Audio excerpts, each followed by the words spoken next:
Welcome to the Community Roundtable. I'm glad you're here. My name is Ruth Holloway. I'm the Chair of Community Outreach for the Foundation. And our purpose today is for us to introduce the different parts of our community. As I've said many times, our community is not one monolithic group of developers, but islands, a huge archipelago of islands of people toiling away on various things of interest to them. And this roundtable is intended as a venue for folks to find new people who may be in the same interest sets with them and to make sure that others are informed about what's going on the various islands that we inhabit. I'll begin. There's two for me. One is that Dancer 2 has released version 2.0 of the software. There are some major changes. Notably, we are no longer shipping TemplateSimple with Dancer 2. The mods that we had in TemplateSimple have been upstreamed thanks to Karen Etheridge, and those are now part of TemplateSimple, so we're no longer shipping it. There have been some other changes, and you can check the release notes on that. We're always happy to have more people involved. Dancer 2 continues to be a growing, good piece of software for building web applications. And if you're interested in participating, you can get in touch with me or with Jason Chrome, and we'll get you in touch with the rest of the core team. There is, of course, a GitHub repo, a whole bunch of tickets out there that are marked developer first-timer friendly. Please join in and help us if you wish. And you can always get in touch with me about finding out more about Dancer. From the board is really excited about our fundraising successes this year. That has been going very well. Look for some pretty big announcements in the coming days. We're real happy about those.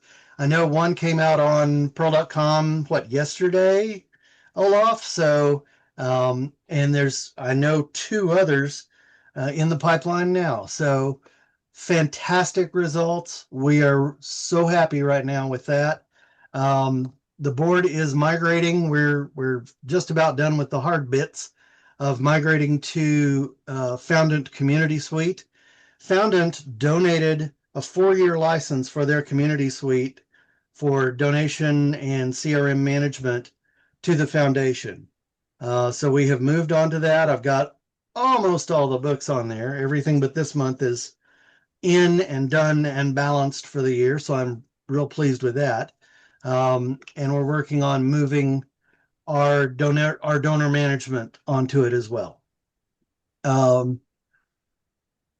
Planning is kind of underway behind the scenes for TPRC 2026. It looks like we're going to end up back in Greenville, but I found a little bigger hotel, one with an in-house restaurant, and a little nicer place. Got a little more room. It's a new one. It's just being constructed now. They're going to be finishing it in December, so it'll be a brand shiny new hotel for us. That's the news from my desk. Does anyone have any questions for me? Okay, hearing none. Salvi, you were the next one in the door, so you're up, sir. All right. So I'm having my CPAN security group hat on, and since this is a recording that we hopefully will publish somewhere, and if somebody sees this, maybe a short introduction is in order. So CPANsec is a bunch of volunteers. We're trying to look at ways to improve the security posture of CPAN and the modules published there, and related infrastructure and metadata and policy issues, and also create some help and guidelines when it comes to writing secure code eventually, so that people can use or as a basis to improve their skills. CPANsec became a CVE numbering authority in February. That means we get to publish CVEs. security announcements found vulnerabilities announcements. I think here last meeting we gathered were in August. So in the last month, I think we've had 4 or 5 CVEs published. So we are actually not only waiting for people to submit CVs, we are also actively looking at popular and well-used and much used modules and look for common errors there. Right now we are having an effort on looking at the random number generators to make sure that they are cryptographically sound. And we expect to have more in the pipeline going forward. So somebody is caring about the security of modules on CPAN, and with that said, we do need help. So if anyone listening to this is interested in the security and Perl and CPAN, then please reach out. This is we're a friendly bunch and need help. Other activities that we've been doing. One of my pet projects at CPAN has been to work on sustainability-related open source sustainability-related metadata. And like 2 weeks ago or something, that project was now promoted into an ECMA standardization track under the Technical Committee 54, which means when we're going through the formalities of that process and have more people vetting and contributing that output, we'll end up, hopefully if all goes well, with an actual formal ECMA standard that says something about, that is about creating, giving the possibility for maintainers to communicate the needs they have for their project. Not what they provide, what support they provide, but what support they need, or they require. For example, if a project needs, I wish we had a logo, you can add a field into that YAML file or that JSON file, contributions, or contributing.yaml or contributing.json. Add a line in there that says, I need a designer that can make a logo for me. Or if you want to organize a meetup group, you want an organizer. Or if you want to organize a conference and you need specific roles filled, you can make a field like that, that describes the community needs for that conference, for looking for volunteers who can do like organize catering, for example. Or if you are a meetup group, Perl Mongers group, somebody to organize Perl Mongers groups. Or if you have an open source community, a project that has associated communities, you can point at those and say, those are a part of our greater community of constellation of communities. So there's nothing wrong for the Perl project, the Perl 5 projects in the Perl distribution, adding a file like that and say, by the way, we have meetup groups over there. You can find a list of those, and each of those can create their own metadata file like that to describe what their needs are, and communicate that downstream to the users or aggregators or companies that anyway need the metadata to figure out what is in use in their own business. And the reason they want to do that is that they have requirements to the security posture of the software they're using. A lot of businesses have that now. And if they're using open source software, they kind of depend on the communities around the open source software, because if these communities are not sustainable, they are not responsible or responsive, that is a security concern, which means that they would do well to try to address that one as part of their due diligence process, ensuring that the things they rely on are sustainable. So that stuff is proceeding nicely. And if anybody cares about these kinds of metadata, of course, reach out to me. Other than that, we are eventually picking up again our discussions around metadata on CPAN. That would be the CPAN meta spec. I started that 2 years ago, but it kind of stranded because of reasons. But Robert in our group has started to show some interest, and if others like or would love to see a version 3 of the meta spec or whatever is the next number, I think it's 3. Then we've started on that. We're looking at what the different options are and have to figure out how to cover all the enormous increase in the requirements for metadata that is now showing up downstream, both due to the European Union's new requirements, but also globally, and all kinds of countries where the regulators have started asking for businesses to produce SBOMs, software bill of materials describing their software. What kind of information goes in there, they have to be make sure that that information is correct and complete and not misleading, at the pain of fines if they don't do it. Which is interesting because that means those who are threatened in this way have to actually make sure that they speak with the maintainers of the projects that they're actually using, and to ensure that the metadata that is required is correct, that they have a correct email address for security vulnerability reporting, for example. And the expected documentation, like a security policy, is available.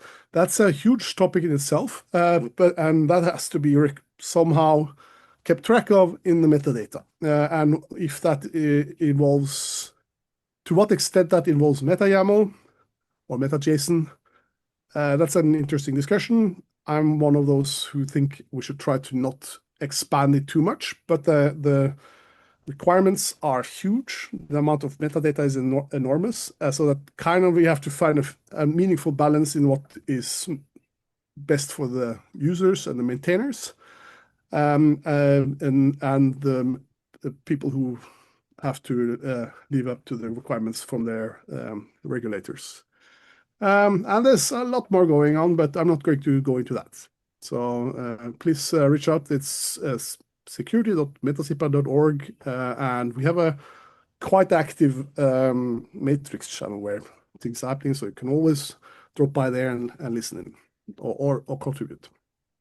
That's what I have to share. Thank you. Okay, Olaf, you were next up. Yeah, so I guess over the last few months, we've been so there was a big push for sponsors in June, and we've spent a lot of time trying to close out some of those arrangements. But basically, all of those leads now, basically, I don't really have anything else in the pipeline now. So I've been reaching out to some people at Microsoft and Amazon, trying to get some new contacts there. I think I might try some other places. I've sort of been watching job listings in Canada for Perl developers, and I am seeing there's like Nokia, and there's like another bigger company that came up. So I might see if I can try and find some contacts there. Craig from Craigslist, I can't seem to find a good way to get in touch with him. Apparently, social media is like a good way for that, but I'm not on Twitter or Blue Sky. So I'll have to anyway. I think through like his philanthropy group, we could possibly do something. Anyway, having said all that, so we had the blog post for the Geizhals yesterday, and that went really well. We were on #1 on Hacker News for part of the day, Lots of comments, really overwhelmingly positive. Not all positive because it is Hacker News, but I thought that went really well. And Ovid was kind enough to try and amplify or help with amplifying the posts in general. So um, yeah, so there's that. There is going to be a post coming up for fast mail. I'm still getting that one finished. And then, so we have one major sponsor that we're quite close to closing with. So we're just waiting for some money to be, actually, there's two. We've got like one large amount, one less large amount, but those hopefully, those will be like fairly consequential. But so I don't want to say too much about those till the money's in the bank, but that I think if we could close out those two, then we're doing well for this year. That will take us well into next year as far as funding goes. So that's kind of where I'm at. So we like yeah, I said it's mostly it's in Ruth's court for like closing out these with these two sponsors, and then I'll try and get as much I guess marketing value out of those as I can with the blog posts, and then it's gonna be up to like maybe trying to explore some different avenues with other foundations that are doing like similar fundraising or just trying to like can find our next champion on the inside somewhere, and yeah, that just takes time. So and also I guess I'll spend some time moving to the new CRM. Yeah, so that's where I'm at right now. This is kind of like an awkward kind of transitional phase because we had so much going on for a while, and now we're kind of at the tail end of that. But I don't think we have exhausted that supply of donors that's out there. I think we can still find some more people. So yeah, I think that's basically it for me. All right, Alex. All right, I'm in the hot seat. That's cool. Great. Well, from the Toronto Pearl Mongers point of view, we've got our lightning talks next Thursday. And Ruth, I have you signed up for one slot. And the way the schedules worked, or the way my calendar's worked out is I'm actually on the road right now. I'm in Charlottetown, PEI, and I think I'll be in Gaspé next Thursday when the meeting's happening. So theoretically, I'll be there, and but I've got Olaf and I think Mark Perry to backstop me just in case I'm not present.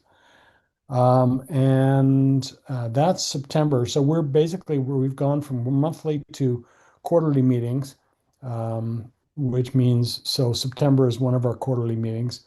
But we also have an out of band meeting in December, which is the beginning of December. I think it's December. Is it December 6th? So it turns out I'm not going to be able to make that one either because I'm performing in a Christmas show at the same time the meeting is happening. My show is at 3 o'clock on Saturday, and this talk is at 1 o'clock.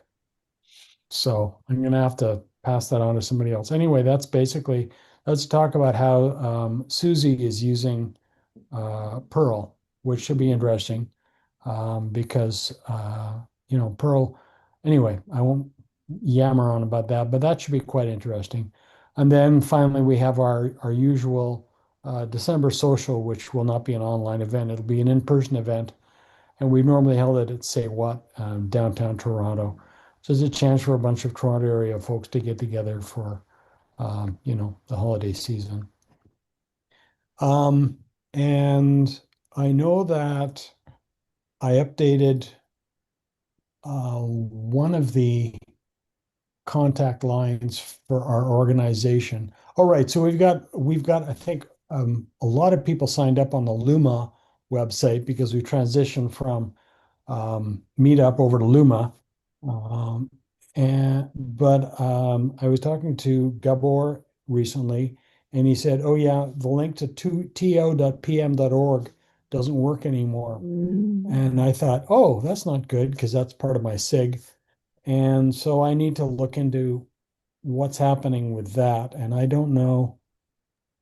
I'm sure there's some JSON file I needed to edit somewhere to point it to somewhere correctly. Well, sorry, Alex, the website's hosted by Indy Singh, and I think that just disappeared like a long time ago. And Oh, he did didn't it? tell us, yeah. So Okay. we could just move it to GitHub I page. guess I'll change the link in my SIG to the Luma page after all. Yeah. So anyway, I'm being a retired person and forgetting about things a lot.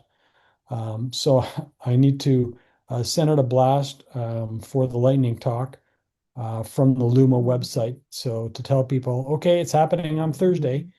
Come and listen to a bunch of talks, or one anyway. I think Ruth, you volunteered to do one. Yay! And Olaf, not to put you on the spot, but I wasn't sure if you were going to be doing one as well. Yes. All right. So we've got two. Yay.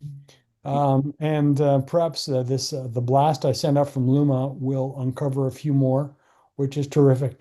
And the typical lightning talk is 5 minutes at YAPC with Jeff Avery on the gong.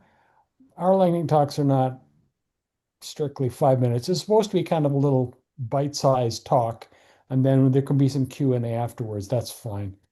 It's just to encourage people to do a It's presentation. Canadians. Everything's more relaxed than Jeff Avery Well, in yeah, Canada, right? it's not really super hardcore. This is not 5 minutes. Get off the stage. It's like, Yeah. Yeah, 20 Um, minutes would not be unusual. So. yeah, that's fine. So it's basically a bunch of mini presentations, partly to hear about some cool new thing, but probably really just giving a presentation is terrific exercise for the presenter, whether or not they're experienced or not, whether or not they're familiar with that material or not, and just to kind of shine a light on some piece of useful tech. Anyway, that's basically that's it, and I defer to the next person. All Oh, right. are we attempting to record and publish? Yeah. Yes. Yeah, the plan is that we would use the TPF Zoom account. And again, Ruth, I think you're wearing a lot of hats. You're the person who sets up the Zoom sessions, are you? No, Or that have you? would be Bruce. Oh, that's Bruce. That's So all right. anyway, I'll yeah. get you on the schedule. Yeah. All right. So I'll do the blast from the Luma website, and then I'll make sure you're included in that. And then yeah, ideally we record it, and then we can post it on. I can't remember if the TPM. I think TPM's got a YouTube channel, don't they? We used to. Olaf would have that information. Yeah, I think we do. Yeah. Yeah. Yeah, I can remember you sent me the password over text once, and it was like, wow, this is cool. And then 5 years went by, and I can't remember anymore. Okay, Bruce, I'll be in touch with you about that. Okay. The last two meetings that y'all have published, you published to the YAP-CNA channel, which, if that's not appropriate, we can move them over. But No, we wanted those to have a wide reach. I think those were like definitely not Toronto specific. I don't have strong feelings about where this should live. If it's of interest, then we could put it on that channel as well. I mean, I'm guessing more people will see it than the TPM account that Alex and I aren't sure even exists. So Yeah, it might be better if we just put it on the AppSy account because at least it'll get some visibility there. Okay, that's outside my realm. I just, after I Yeah. give the video links to people, I don't worry about it anymore. But Yeah. I'm sure you'd be welcome to put it there. Todd's the one who has the access to that. I have access as well. So I should say, Perfect. normally takes charge of that. Yep. Yeah. All right.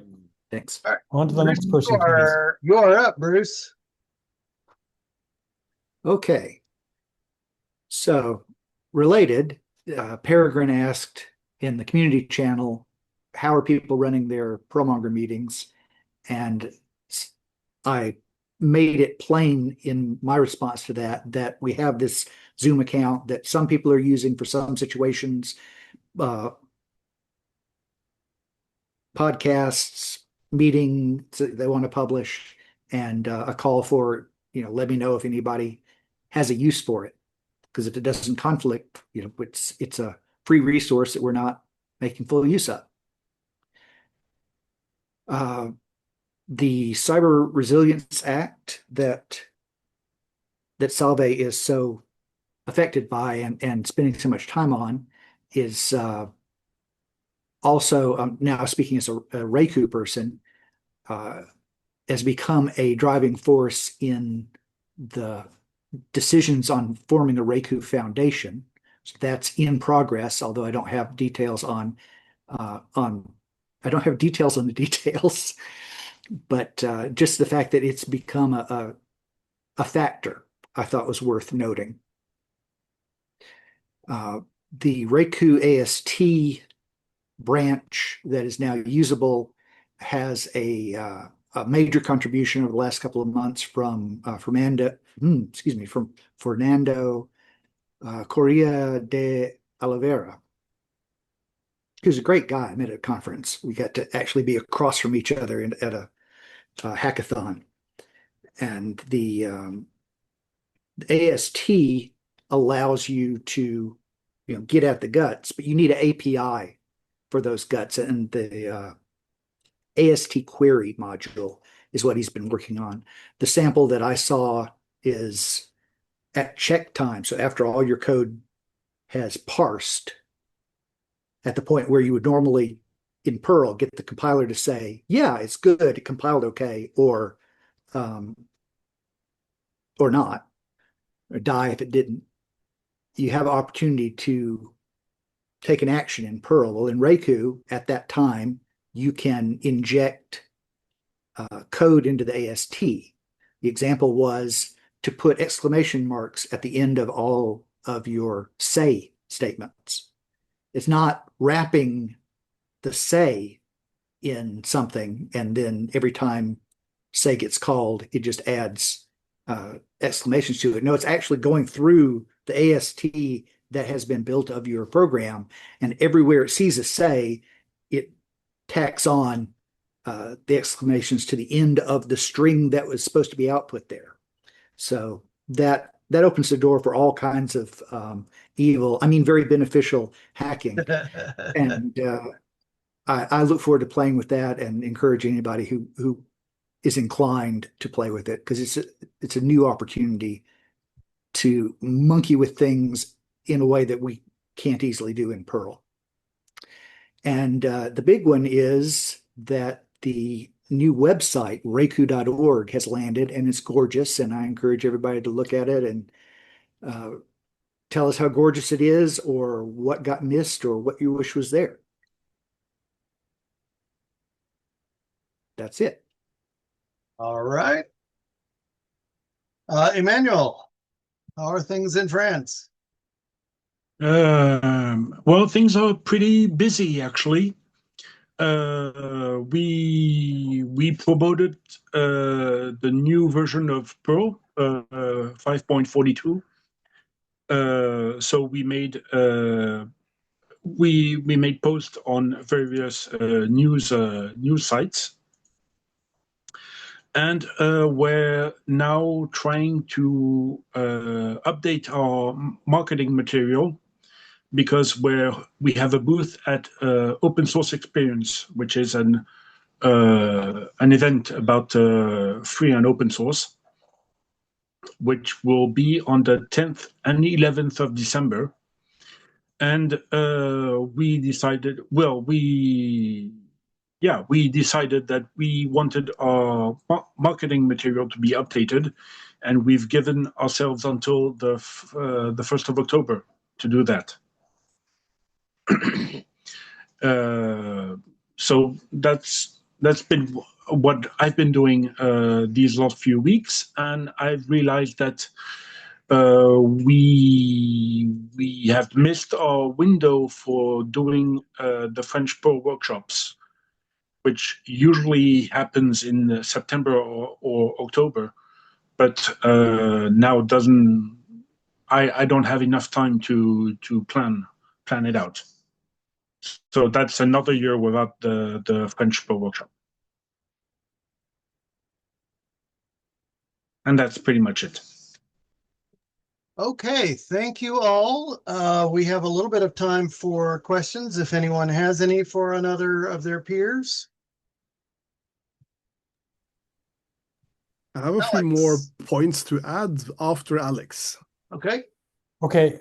So this is just a brief one about there have been some discoveries of bad stuff in the NPM library recently, in the JavaScript libraries.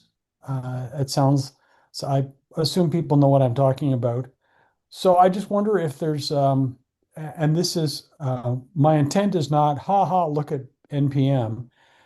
It's more a matter of, perhaps a small blog post to talk about the security in Meta CPAN, where how stuff gets added and how it's reviewed, and how we work hard to make sure that nothing untoward gets added into a module. Is there any value in having something like that in a post on Perl.com or Perl.org, whatever it is? I'm not sure. Olaf or Salve?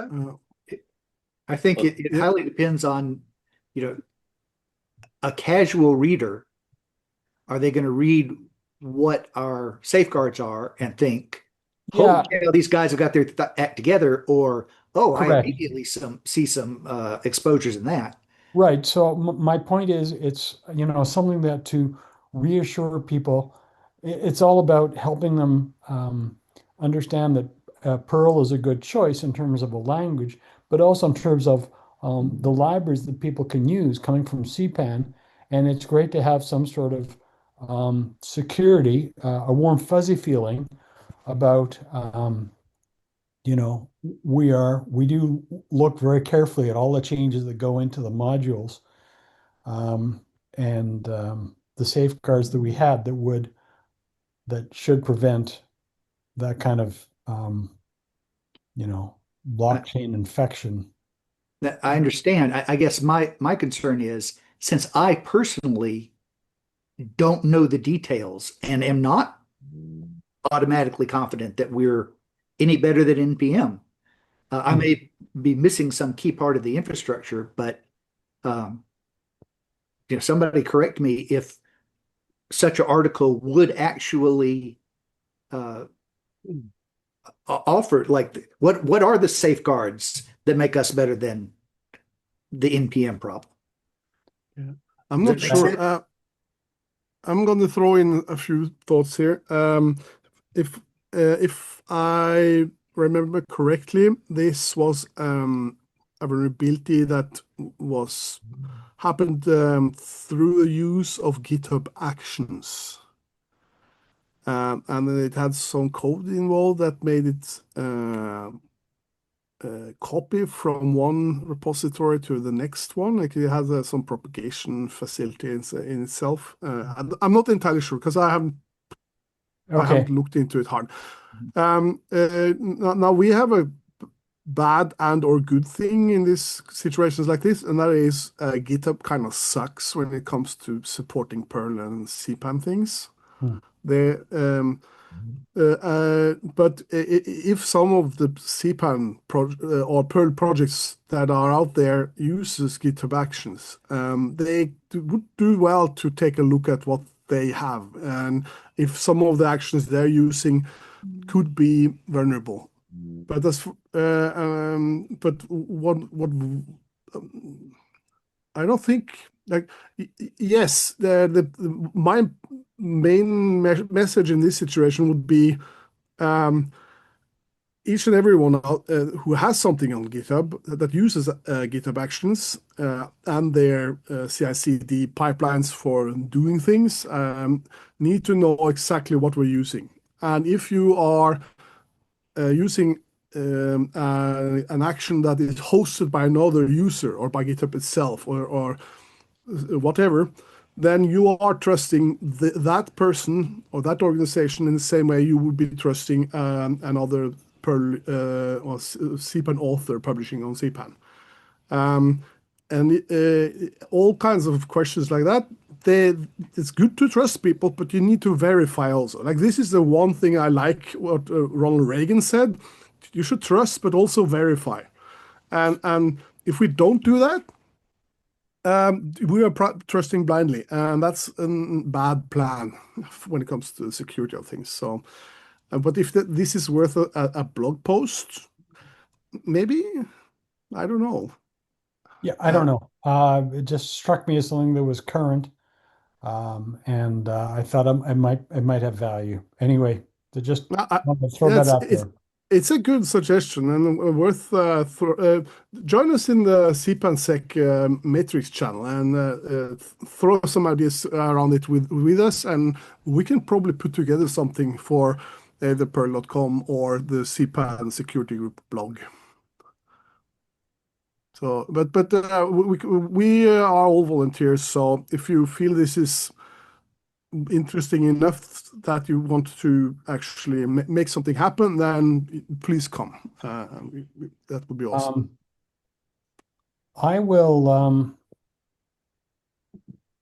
I'll put together a better example, a better summary of the stuff that I found recently, and I'll put it into Slack somewhere. Is there a channel? I assume there's a channel for security. Anyway. There's a Slack channel on the TPRF Slack for the CPAN security group. It's called CPAN-sec, I think. Okay. No, CPAN-security. Drop by there. Anybody's welcome. Okay. I'll gather what I have and put my idea in there. Awesome. Do it. Okay. Thank you, Salve.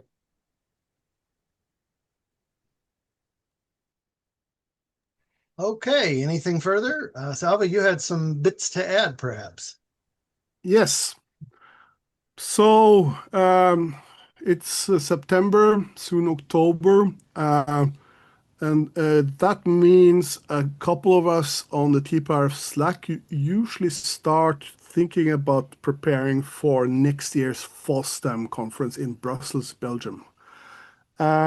Just like I think yesterday or 2 days ago, this FOSDEM organizers now formally announced the dates for the FOSDEM next year, and that is January the 31st and February the 1st. That's a Saturday and Sunday. And we have a channel on the TPRF Slack called FOSDEM, where anybody who wants to go there, want to meet up and coordinate and get news, they can join there. And we have another channel called FOSDEM Organizers, where you can get an invitation if you want to help make something happen. Brian Duggan has already volunteered to lead the work there. He did that today, actually. So that means we will try to get some Perl and Raku visibility there, as we did last year. And one thing to be aware of is that the last many years, actually, the Perl Raku Dev Room has been a real every other year.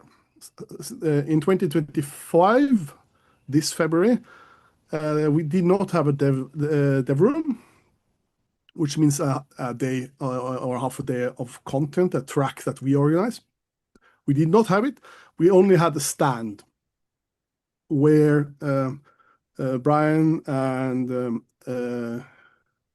a bunch of us, we were, I think, 5 or 6 people in total, dropping by and helping.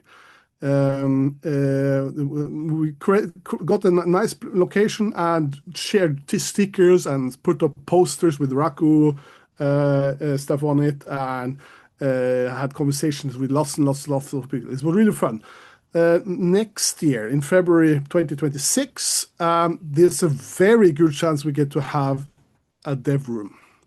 And that means more work. We need to find speakers. And right now, the question is who can help make this happen? So if you who see this have always wanted to look at how it is to go at a really big open source conference in Europe, this is the biggest one in Europe and has well over, I don't know how many, 12, 15,000 people that drop by. And usually over 2 days, you have 900 different talks. So it's enormous.